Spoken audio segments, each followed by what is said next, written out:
I'm civil engineer. I'm civil engineer. Okay, I studied in Bejaya and Babzouar University. I performed an MBA in Paris. So I performed MABO. So I am about 22 years experience and in mainly in project management. I've been doing some sales more than my last role was about marketing head for wholesale Algeria for more than around 4 years. So and now I'm handling the CCUS project for Algeria as our CCUS project or the GHG, especially CO2 reduction, are worldwide project for us. And climate change is and global warming is a global topic for all of us.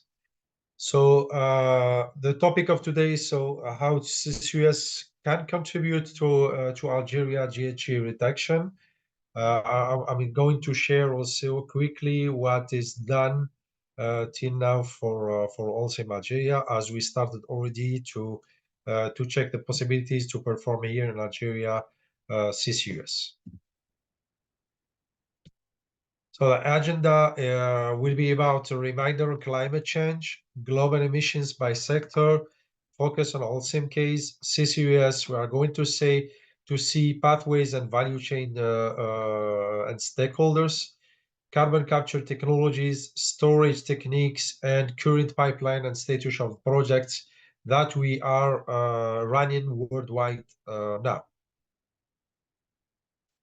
So this is the slide for climate change. As some of you maybe know that Africa is only emitting 4% of global CO2 emissions worldwide, but unfortunately, Africa is suffering from more than 40% of impact of global warming.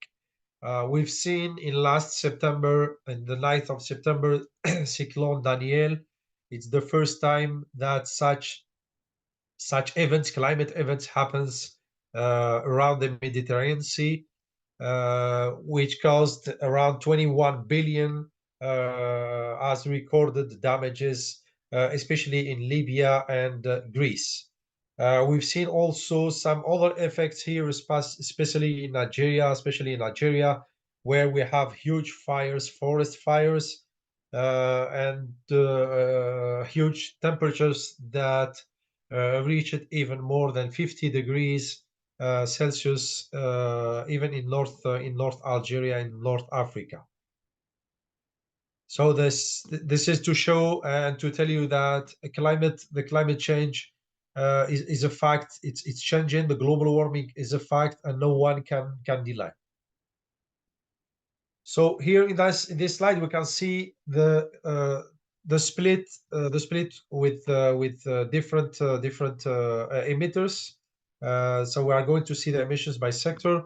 So the manufacturing sector is contributing for 30%, around 30%. Electricity producing is contributing for 26, as especially here in Algeria, we are producing our electricity from combined cycle power plants that are using natural gas as a fossil fuel to produce electricity. We have 7% as emissions from buildings. We have 16% from transportation, and we have 21% from agriculture. So here we are going to focus on the cement industry and steel industry that are contributing both for 19 and 19%, equal at 19. Just for your information, that producing 1 ton of cement is emitting around 0.6 ton of CO2. And producing 1 ton of steel is emitting around 1.7 tons of CO2, just to give you an idea. So here we have, as Holcim Group, we have 97 cement plants. We are emitting 83 million tons per annum of CO2. Some of you will say, deep inside. Oh, it's so huge. Yes, we are emitting CO2, but we can be a big part of solution with CCUS technologies. So once we are deploying in all our plants, say, carbon capture technologies, so we are going to capture 83 million tons per year. Then we are contributing, we are going to contribute hugely to climate, to reducing CO2 and global warming. So here in Algeria, we are going to deep dive quickly on our activities. So we have mainly three plants. We have Silas in Biskra, we have Msila plant, and we have Augaz plant. So by 2030, we are aiming to inject the first CO2, but aiming also to reach a net zero, to be net zero by 2050, inshallah, with capturing all the CO2 that we are emitting in our three plants. Here you can see our brands in terms of cement. So most of you are knowing Shamil and Metin as they are our famous cement. We are producing mortars, we are producing gypsum with our Buira JV with Cosider plant. So these are the product portfolio that we are producing here in Algeria. So here, for those of you that didn't know anything on the process of producing cement, this is, let's say, a quick overview for how we are producing, and simplified way how we are producing cement. So we are taking limestones for quarries, adding clays, okay, and then we are going to grind all of this in our raw mills, and then making a powder, and then sending to the kiln, which is represented here by the oven, by an oven, okay, sending sorry, this powder to the kiln in order to produce a clinker, showed here in image 4. For this clinker, we are going to add additives and gypsum, grind it again to make cement. Here you can see different scopes. So in terms of emissions, CO2 emissions, we speak about scope 1, scope 2, and scope 3. So scope 1 stands for all the process of decarbonizing materials. Means that we are going to cook the powder. This powder contains what we are calling calcium carbonate, CaCO3. Okay, and once we are cooking it, it's going to release a CO2 and the CaO. This CaO, okay, calcium oxide, that we are going to use to produce our clinker. Means that once we are cooking the carbonate calcium CaCO3, it's going to release the CO2, and it's going to keep inside the kiln the CaO that we are going to use as a clinker to add the gypsum and additives to make cement. So all these grinding processes are using electricity, here shown in image 2 and image 4. So electricity stands for energy, and energy stands for scope 2 emissions. So all means that all the electricity that we are using in scope 2 is emitting at zonal gas power plants CO2. Then we are going to consider this scope 2 as emissions. And finally, the scope 3 also, we are considering the scope 3. Scope 3 stands for inbound and outbound materials. I mean by inbound, all the raw materials that we are taking into our plants, and outbound, the outbound flow is the cement that we are sending through trucks or ships or train to our customers. And here on the left of the slide, you can see the contribution for CO2 emissions per scope. So most of the CO2 is coming from scope 1. on the process of cooking this powder. And then scope 2 stands for 20%. And finally, which is the most scope 3 is not emitting is not emitting a lot, so means that the less emitters is the scope 3 by contributing only by 5%. So here in this graph we are showing the way that we are decarbonizing our industry. We are decarbonizing our industry by using here. Are you seeing the cursor, gents and Yes, I'm seeing it. Are you seeing the cursor? Yes, sir. Okay, good. So then here you can see what we are calling the classical levers. The classical levers of decarbonizing industry, its cement industry, are alternative raw materials. So we've been in partnership with Ain Timushant University, with one doctorate student, with successful story, using dam mud. Dam mud stands for vase de barrage. This dam mud, we are taking it from ANBT, Agence Nationale des Barrages et des Transferts, and aiming to use this as an alternative raw materials and avoiding to use, as I was showing in the previous slide, to take in the clay from natural quarries. Means that we are, let's say, keeping our nature, okay, and avoiding to take all the raw materials from nature and going to recycle dam mud, okay, inside our cement process. So just to give you an idea, in 2022, we used more than 200,000 tons of dam mud. Means that we saved from the nature 200,000 tons of clay from the nature. We are using also iron sludge also from steel industry that we are introducing as alternative raw materials inside our process. Here also we have mineralization, calcined clay, and green products. So we launched in September 2022 the first green cement with minus 40% of CO2 emissions here in Algeria. It is a success story. The name of the product is Shamil EcoPlanet, which is emitting minus 40% of CO2 compared to than classical products. We are also in the process of mineralizing our clinker and using clay, calcined clay, also in project also to take down CO2 emissions.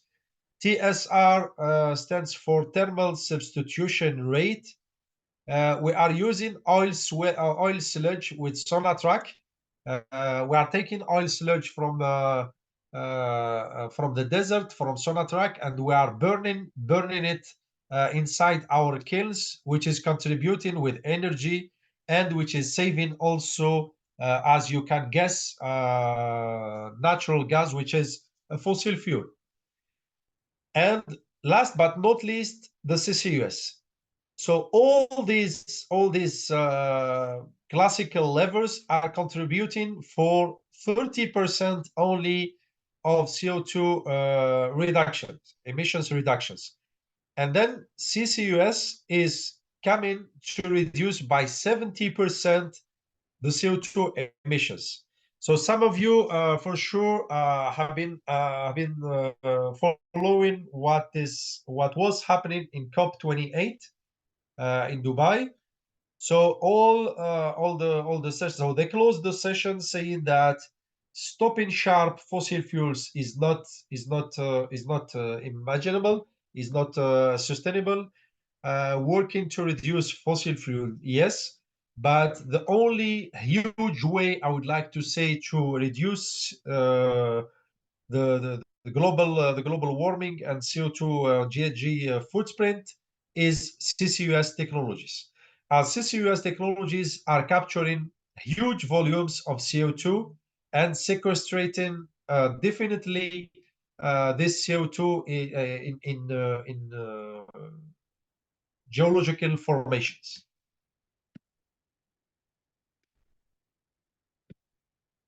So CCUS is coming, yes, to reduce CO2 emissions, but not only. Why I'm saying not only? Because Algeria is making focus on exports. So nowadays we are exporting a lot of materials out of hydrocarbons, which is a great news. But the bad news is that the CBAM, so CBAM stands for Carbon Border Adjustment Mechanism. This mechanism was put in Europe starting in 2026 to protect European industries. What are the main industries that Europe aims to protect? We are talking about cement industry, fertilizers industry, and steel industry. So these major three industries, Europe are applying taxes on these industries. Means that if Algeria and non-European countries are not paying such taxes, we will reach Europe with very competitive products. Means that we can hit directly these industries, and some of European factories, cement, steel, and fertilizers factories will close for sure. Why? Because we are reaching Europe with very competitive prices. So Europe is putting CBAM to protect these industries. CBAM is saying that we are going to start paying taxes starting from 2026 to reach 100% of these taxes by 2034. The message here is that every industry in cement, fertilizers, and steel industry must capture their CO2. Means that if you are capturing your CO2, you are not going to pay these taxes in Europe. Means that you are going to be competitive and to keep your exports running. But if we are not here in Algeria capturing as cement, steel, and fertilizers industries our CO2, we are going to be hit directly by these taxes. And for sure, at a certain time, we'll stop exports, which will hit the Algerian economy by stopping exports and coming back to hydrocarbon only exports. So for this CBAM, the declaration, so we've started already declaring what we are calling EPD. EPD stands for Environmental Products Declaration, where we are declaring the amount of CO2 that is inside the cement or the clinker that we are exporting to Europe. These EPDs started, so these declarations has started in October 2030 and will stop in December 2025. So these 3 years declarations aims to for Europe to collect all the data, process all the data in terms of data analysis, in order to adapt the CBAM system.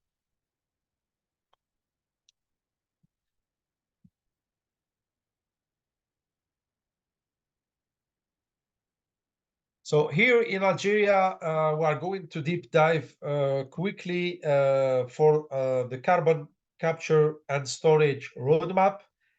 Why CCS? Why I removed here in this slide the U of CCUS?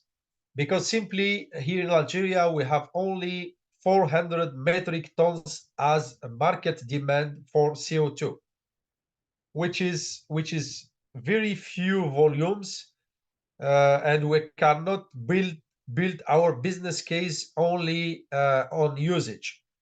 This is why we decided to go for permanent storage in geological formations here in Algeria, and we are going to see and to deep dive a bit more in what I mean by geological formations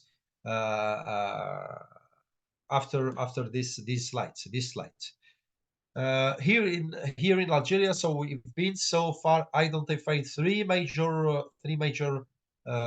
pillars: legal framework, transport and sequestration, and capture. So here the bad news here in Algeria is that the legal framework doesn't exist for CCS or CCUS. Means that we need to go from scratch with these authorities. Okay, as you can see, the Ministry of Energy and Mines, Sonatrach, ALNAFT, and IRH to build the future CCS legal and regulatory framework that we are going to use in the future, that cement, fertilizers, and steel industry are going to use in the upcoming years. The second pillar is capture. So these companies that you are seeing below in this slide, Air Products, Mitsubishi Heavy Industry, Linde, Air Liquide, or Honeywell, are the companies that are in charge of capture technologies. We are going to see after this what are the and make a focus on carbon capture technologies. And then the last but not least pillar, we are talking about transport and sequestration. Means that once we build the carbon capture inside our cement plant, we will start capturing the CO2. Yes, but what we are going to do with this captured CO2? We are going, as I was mentioning, to use it. By usage is less than 400 metric tons, means that we are going mainly to store. Store CO2 means that we need pipelines to transport this CO2 till injection facilities. This pipeline, just to give you an idea, costs between $1 and $2 million per kilometer.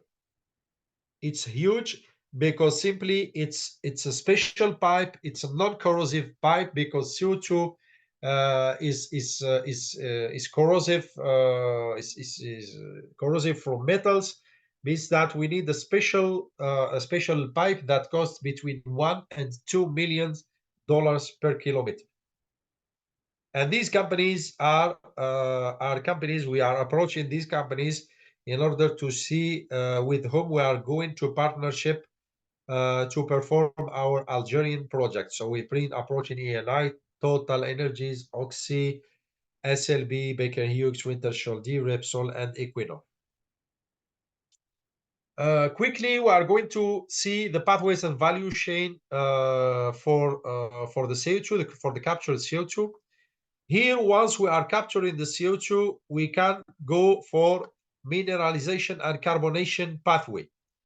What I'm meaning by mineralization and carbonation pathway means that we are going to use this CO2 inside concrete or inside precast.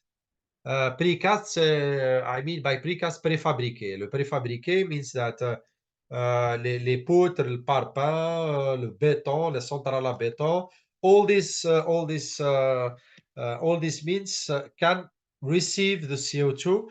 The good news is that the CO2 can enhance the strength of the concrete. Means that once we are adding the CO2 inside the concrete or the precast concrete, it will enhance the strength. And finally, we are going to use less cement inside our manufactured products. And using less cement is finally emitting less CO2. The second pathway is the merchant market pathway. Here, it's the greenhouses, for agriculture greenhouses. So once we are injecting CO2 in greenhouses, we can enhance agricultural productivity by producing more, I don't know, more tomatoes or more cucumbers and so on. Means that once we are injecting CO2 inside greenhouses, we are enhancing naturally agricultural productivity. The other pathway is the conversion the conversion pathway. Why the conversion pathway? Because here we can, once we are using CO2 and mixing it with hydrogen that comes from electrolyzing process with solar panels and wind farms, which gives us green electricity that we are going to use for electrolyzing process to produce hydrogen. And then hydrogen, once we are mixing hydrogen and CO2, we can make plastics and chemicals. We can produce also sustainable aviation fuels, or e-methanol for maritime fuel.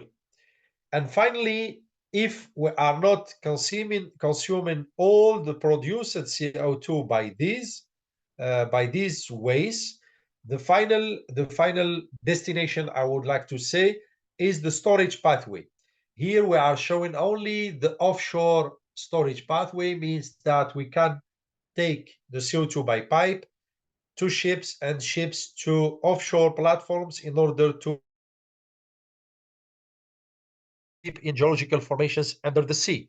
And we can also store it onshore. Onshore storage means that we can transport the CO2 by pipes and then store it onshore in geological formations. Here, as I was mentioning, the storage pathway, here we are focusing on potential stakeholders.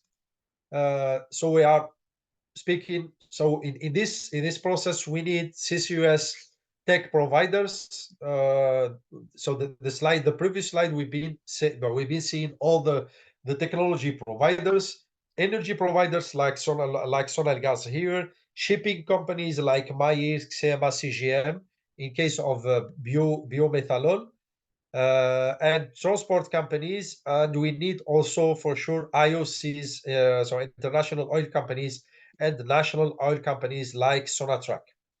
And then we are going also to move to the utilization pathways.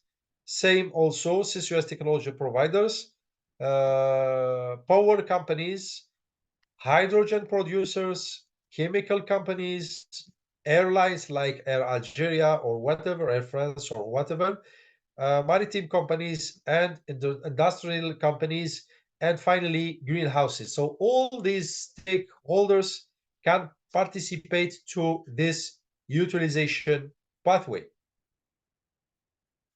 So coming to the main topic of this webinar, we are going to deep dive in carbon capture technologies and how it works. So mainly we have two main sources of carbon. We can capture carbon directly from atmosphere, or we can capture the carbon from industrial facilities. So the first one, once we are capturing from atmosphere, directly from atmosphere, we call this technology DAC. DAC stands for direct air capture. So direct air capture is capturing directly CO2 from the atmosphere with huge fans which take in the CO2 inside the installations and then going with the process of capturing carbon. The fact for this technology, the DAC technology, is that it records huge costs. Why huge costs? Because we are taking CO2 directly from the air, and taking the CO2 from the air, we are talking only about 400 particles per millions in terms of CO2 concentration. Means that it's the CO2 concentration in the air are very, very low, and this is why DAC technology is not capturing huge amounts of CO2, and this is why capturing carbon with direct air capture can cost us between 300 until 800 US dollars per captured ton of CO2. But some of countries has started to put in place this direct air capture. It costs a lot, but they've started to do it in order to see how it improves. And the second way is industrial capturing CO2 from industrial facilities. These are huge volumes. As I can give you an example for the cement industry, so CO2 concentrations in the flue gas that is coming out of the stack are about 20%. Means that we are speaking about huge concentration of CO2, and thus we can capture huge amounts and volumes of CO2. So the technologies, the carbon capture technologies mainly are under these four pillars. So we have pre-combustion capture. We have means that we are going to capture CO2 before and dividing the CO2, the gases, before introducing it to the process. Post-combustion capture means that we are going to capture CO2 after that CO2 after the gases has burned, and it comes after the combustion or with materials and with the clinker cooking. Oxy-fuel combustions means that we are not going to take the needed air to combustion process from the air, but we are going to take the natural gas, adding it directly to oxygen. These are the two components that we are going to use to burn our to cook our clinker. So the outcome of oxy-fuel combustions is mainly vapor, water vapor, H2O, and CO2. And the final one is the biomass carbon capture. Also, this technology is using biomass. Biomass stands for wood or leaves or tree leaves or something else, which is coming from nature, and we are burning such components in order to reduce the greenhouses emissions. So all these carbon capture technologies are still in development, but playing a major role in GHG reduction, as I was mentioning, for what being said in the COP28 meeting. When I'm saying still in development, we do have what we are calling TRL, technology readiness level, for each technology. Means that once we are in the process of initiating the idea or the technology, we are at TRL, technology readiness level 1. And once the technology is developed and is installed in a plant, it's TRL 9.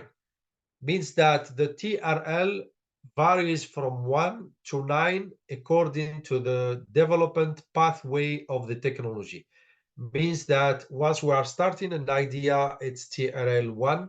Once the idea is effective and is working in a plant, it's TRL, technology readiness level 9.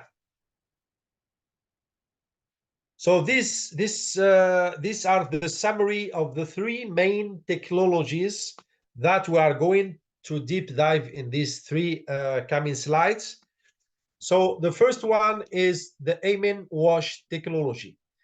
The amine wash technology uses natural gas. Here we are talking about 2.5 till 3 gigajoule per ton of CO2, and uses electricity here of 150 kilowatt per hour per ton of CO2.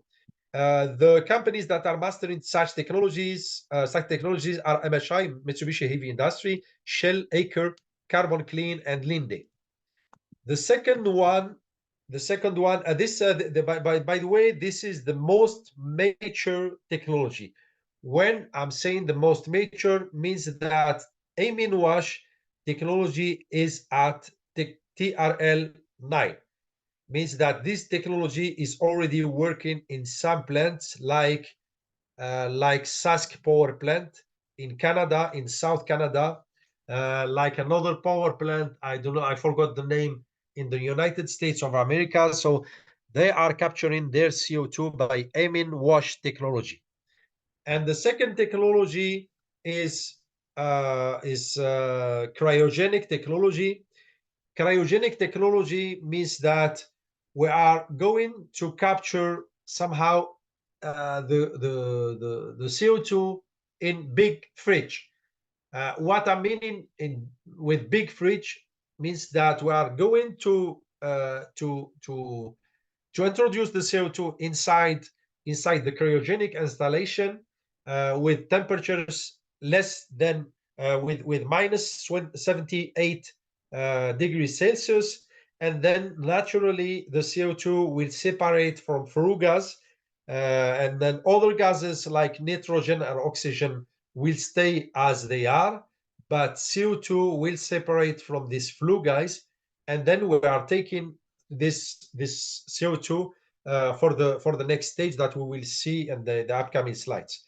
So this technology are the most consuming in terms of energy. We are talking about 300 to 400 kilowatt hour per ton of CO2. Such technology is used by countries that already have green electricity, such solar panels or wind farms that are using green electricity in order to produce, to consume it in these such installations. Otherwise, if it's not green electricity, means that if these plants are taking electricity from the grid, it will have cost much higher costs, and it's not viable in terms of business case. And the last but not least, we are going to talk about oxy-fuel technology. Oxy-fuel technology actually is consuming around 250 kilowatt hour per ton of CO2. This oxy-fuel technology, as I was mentioning, we are going, instead of using the air and the natural gas, we are going to use oxygen and natural gas. And this is why we are directly taking CO2, and it's the most we can have the most pure CO2 compared to the two previous technologies. So this is somehow the cement installation, where here we have a raw mill where we introduce the raw materials in order to as I was explaining in the first slide for cement manufacturing. We are going to make it as a powder, introduce it here as a powder, and then take it to cyclone preheater. Means that this powder is preheated before it enters the kiln, the rotary kiln. And once entered the rotary kiln, the temperature inside the rotary kiln reaches till 1,450 degrees Celsius. Means that our industry is one of the most heated industry in terms of temperature. And then once we have clinker, we can go through the production of cement. And now here we are taking gas from this process, the clinker cooking process. We are going to introduce it directly to what we are calling the direct contact cooler here. Why? Because simply we are taking hot gases, hot CO2. We are going to cool this CO2 before introducing it to the absorber. We are going to cool the CO2 around till it reaches temperatures around 30 degrees Celsius. And when the CO2 is cooled, we are going to introduce it to the absorber. And absorber, inside the absorber, we are going to inject what we are calling amines. Amine solvents are going to be in contact directly with CO2 molecules, okay, in order to constitute a liquid that we are going to take by pumping, okay, to the desorber. And once the CO2 mixed with amines, okay, it makes, let's say, CO2 amine rich liquid that we are going to take to the desorber. And once inside the desorber, we are going to introduce the heat. The way that we are going to introduce the heat is by steam. Means that we are going to boil the water inside the boiler, okay, in order to have steam. And once the steam is in contact with amines, amines releases the CO2. It's a chemical process. Once the amine is heated, it automatically releases the CO2 that we take this CO2. So amines will come back with water wash in a process of what we are calling regenerating the amine wash in order to using again these amines again to capture more CO2. And the CO2 is going for compression, okay? What we are calling the CPU, which is the cooling and pressurization unit. And once we are cooling the CO2, means that we are going to make the CO2 in supercritical phase. Supercritical phase means that the results will be will have like the density of the liquid, but still behaves like a gas, like a CO2 gas. So this supercritical stage will help us to transport the CO2 and inject the CO2 in geological formations. So this is why we need absolutely what we are calling the supercritical stage. So this is for amine wash technology. And cryocap technology, it's somehow the same process. We are going to take the CO2 in the DCC, the direct contact cooler, and then mix this CO2 with NH3 before taking it to the CO2 absorber. So NH3 actually play the same role as amines.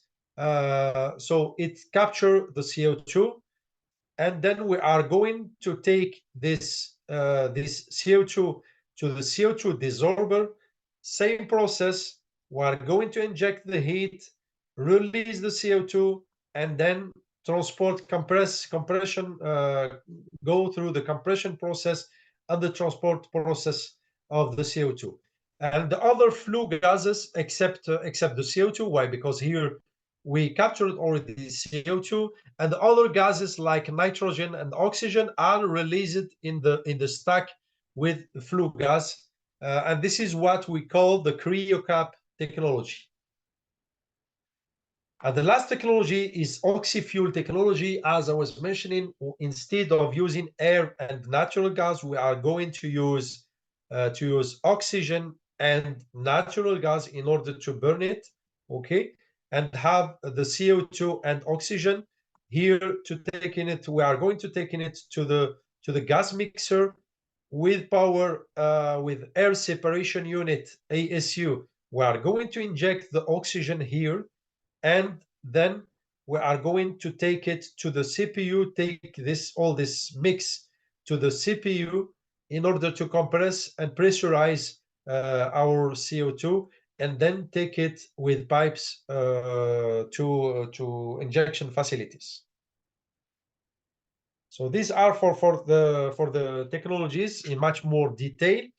And then after we are capturing this CO2, what we are going to do with, we are going to sequestrate it, transport it, and sequestrate it. So here we can see the 4 ways of storing CO2. Here, the first one is geological storage. What we are meaning by geological storage, we can store the CO2 in already depleted oil and gas reservoirs. We can also store this CO2 in saline aquifers or in renewable coal formations. This geological storage combines physical and chemical mechanisms that we are going to see just after. The second storage way is biological. It's the natural process of capturing the CO2 by planting trees and plants and then storing it inside the biomass or soils. The third one is the ocean storage or the sea storage. Means that the CO2 with the concentration of 400 ppm particle per million is going to be in contact directly with the seawater, okay, and then mixed to the seawater and then dissolute inside. We will have chemical reaction between the seawater and the CO2, and then the CO2 is going to be captured inside the sea. And the last one is the mineral carbonation. Mineral carbonation means that the CO2 in the air is going to interact or to react with magnesium, with calcium silicates, forming stable carbonates on the surface of quarries or the surface of nature. Here we can deep dive quickly for the geological storage. We have four ways for geological storage.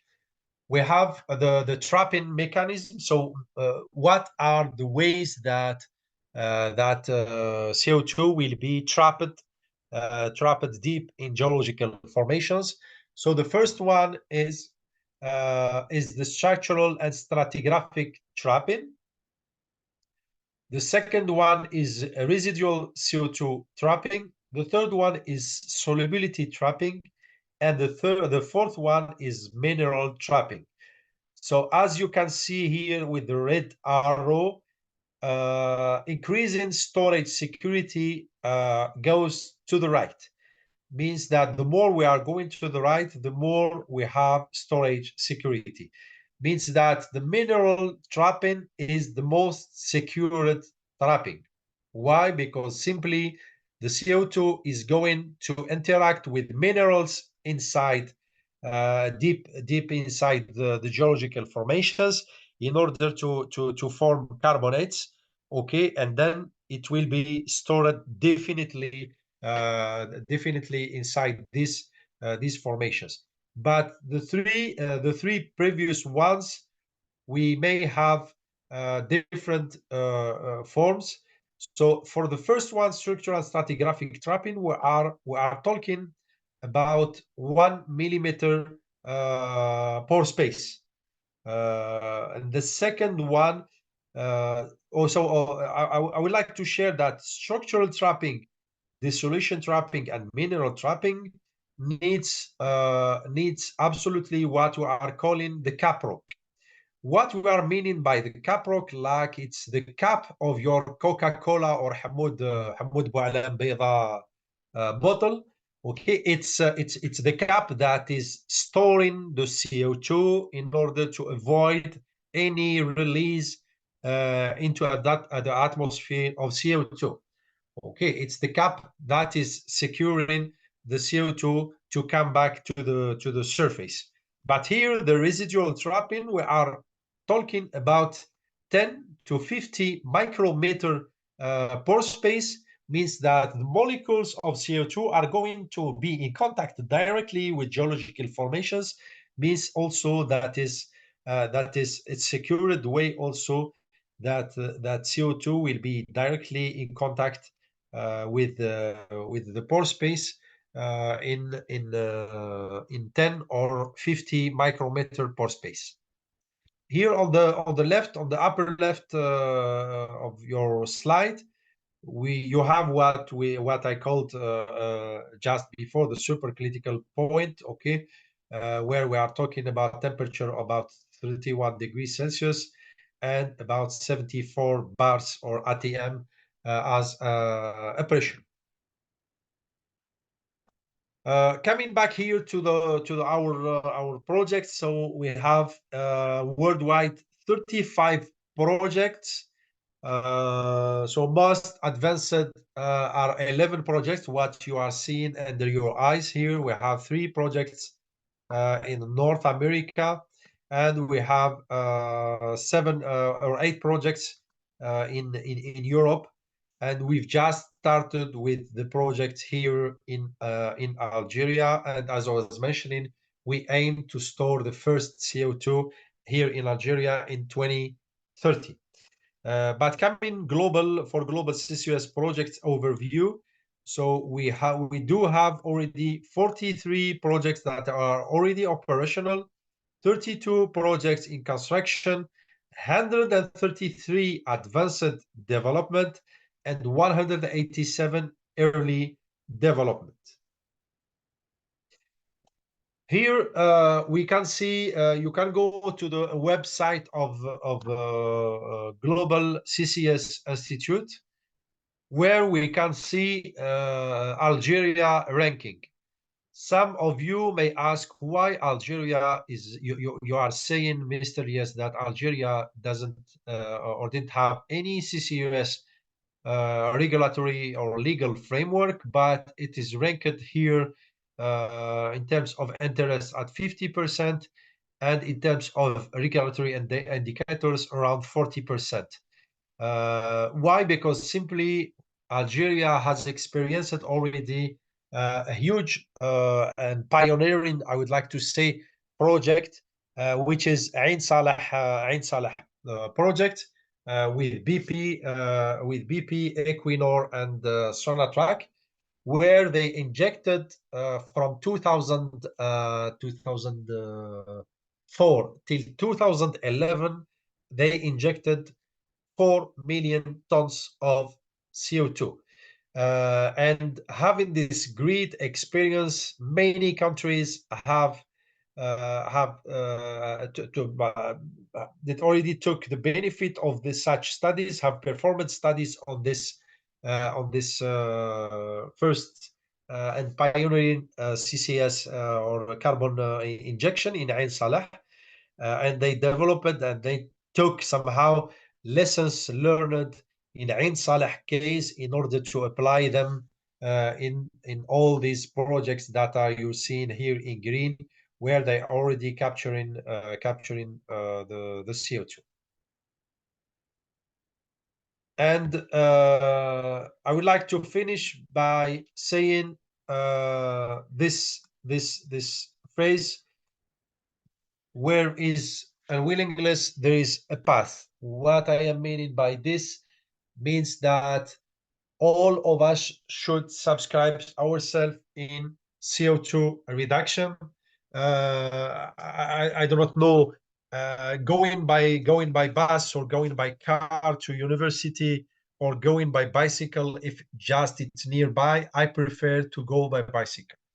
Having the opportunity to plant trees or to do nothing, I prefer to plant trees.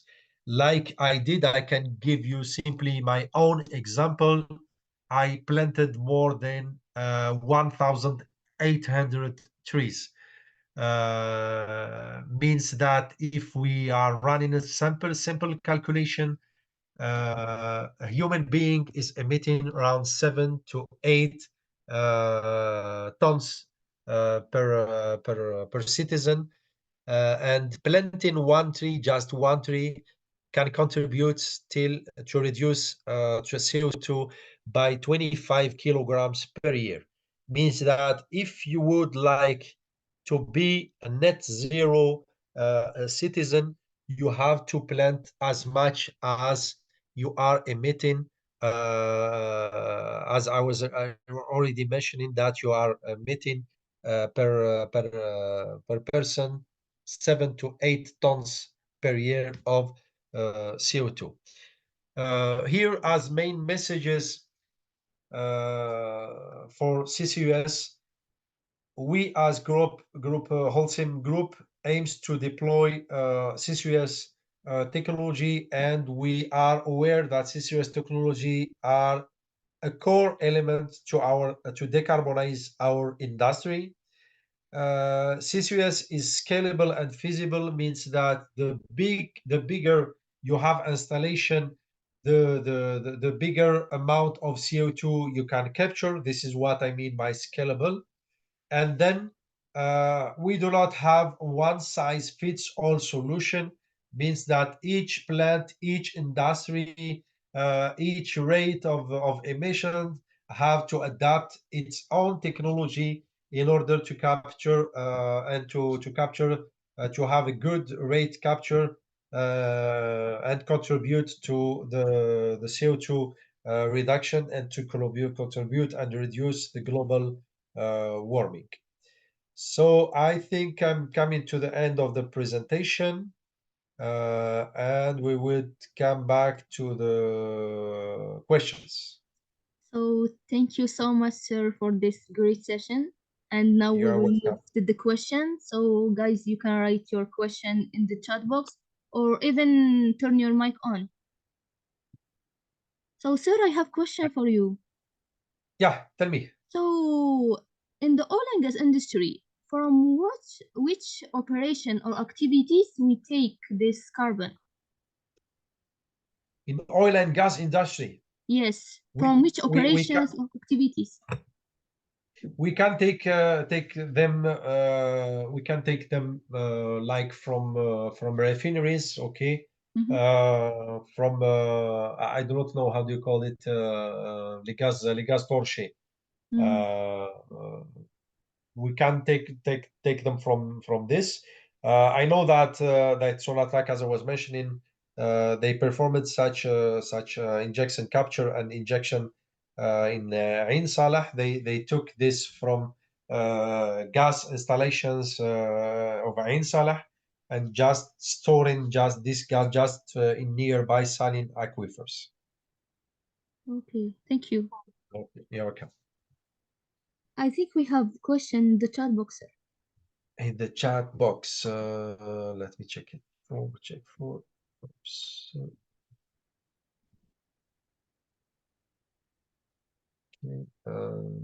What is the composition of the steel used in this pipe? Sorry, I cannot answer this question. I know that it's a special steel.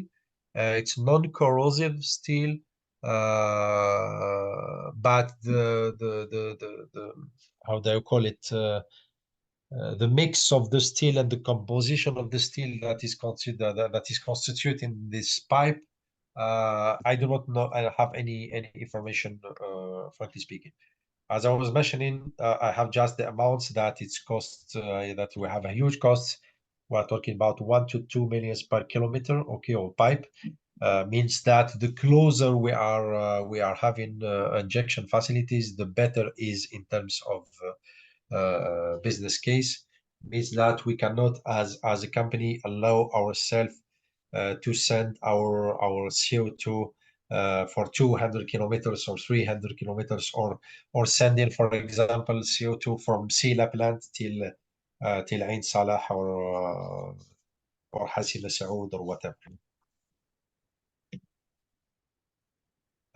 We have a question from Badruddin. Is there a specific number of CO2 tons must be reached?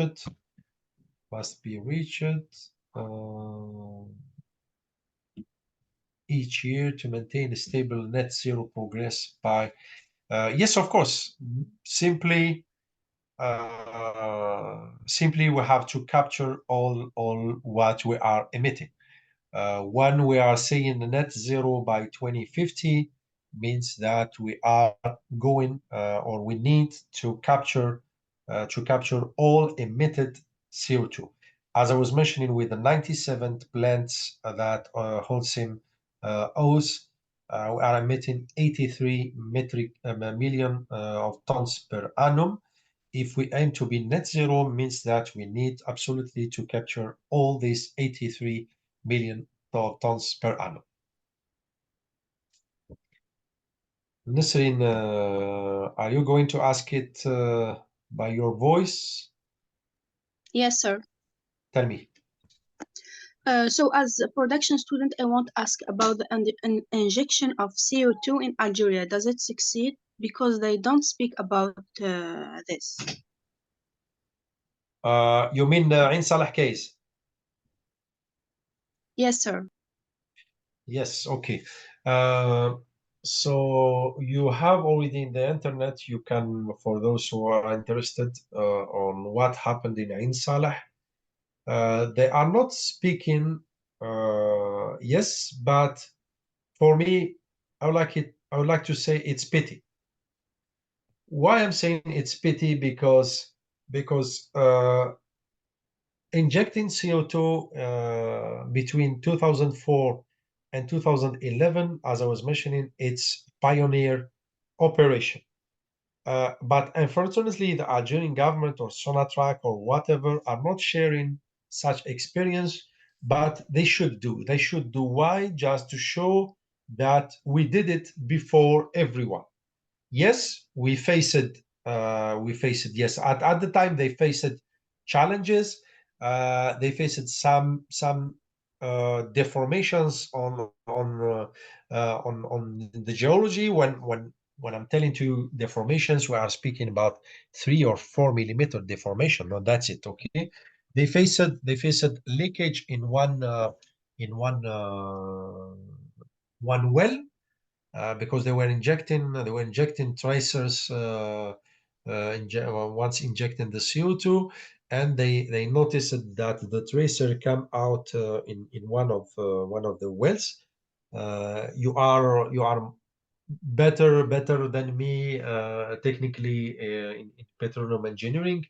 We talking about well integrity, so they noticed that the well was not very good in terms of integrity, and this is why some of the amount of CO2 came to the surface. They decided to stop injection in 2011, and from that period they decided to monitor the plume, the CO2 plume, and to monitor the way that the CO2 is migrating inside geological formations. So coming back to your question, Nasreen, clearly they should speak about, and they should, Algeria, I would like to say, should be proud of what they did between 2004 and 2011. Yes, they faced issues. It's normal. Okay, they learned from these mistakes, and everyone and the worldwide has learned from mistakes that been done in Ain Salah case. I hope I answered your question, Nasreen. Thank you, sir. I have another question if you can answer, of course. Tell me, yes. About the CO2 storage operation in aquifer.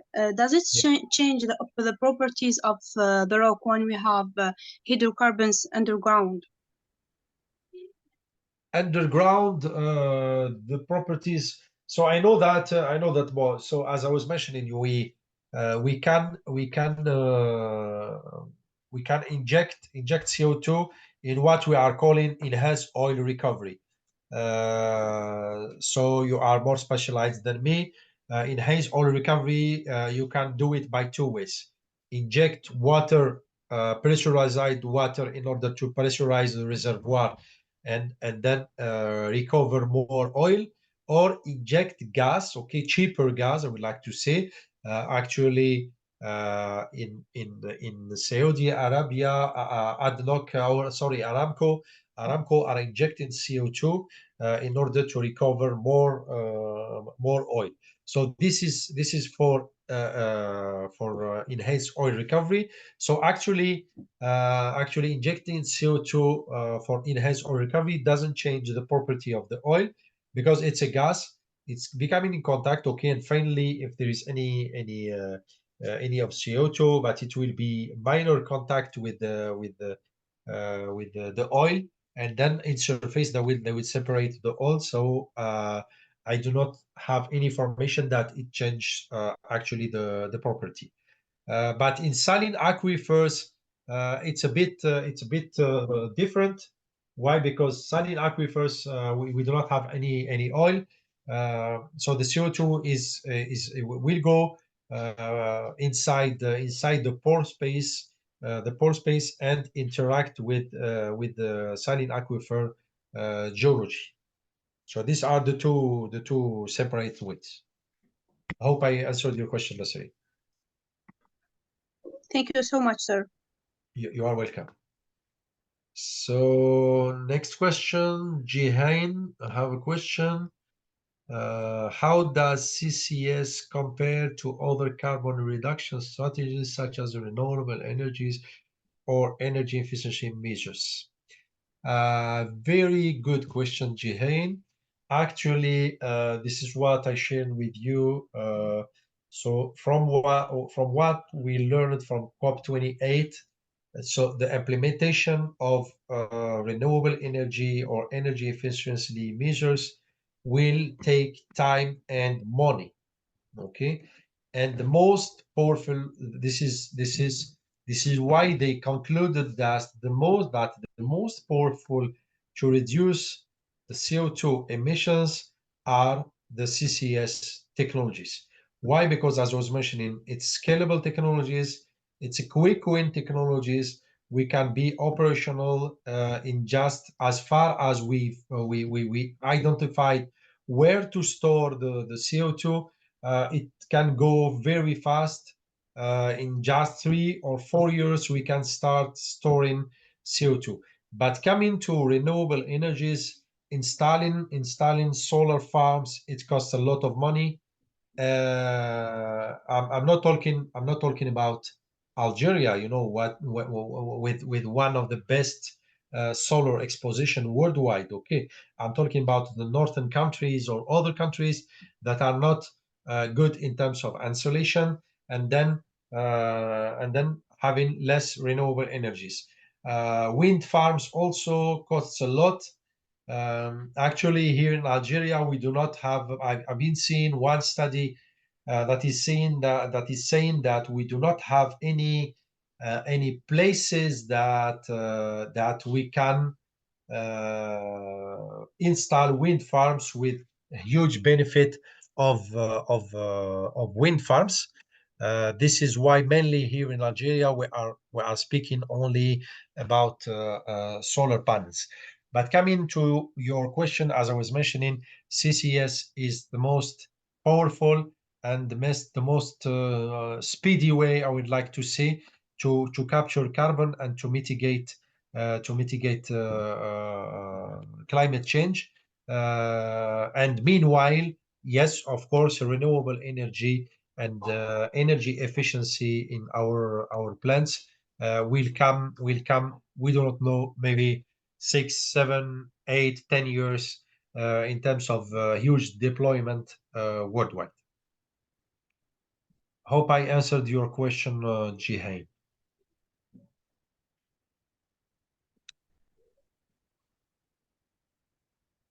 Any other questions?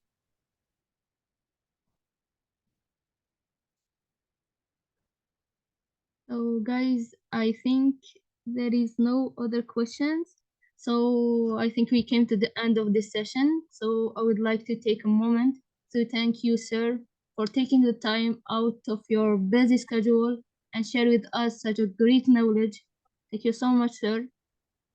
No worries. Thank you. ساعدتكم وساعدكم. Thank you so much. And thank you everyone for joining us today. Thank you. Thank you everyone for your interest. Thanks. Bye-bye. Thanks. ساعدتكم. Nice.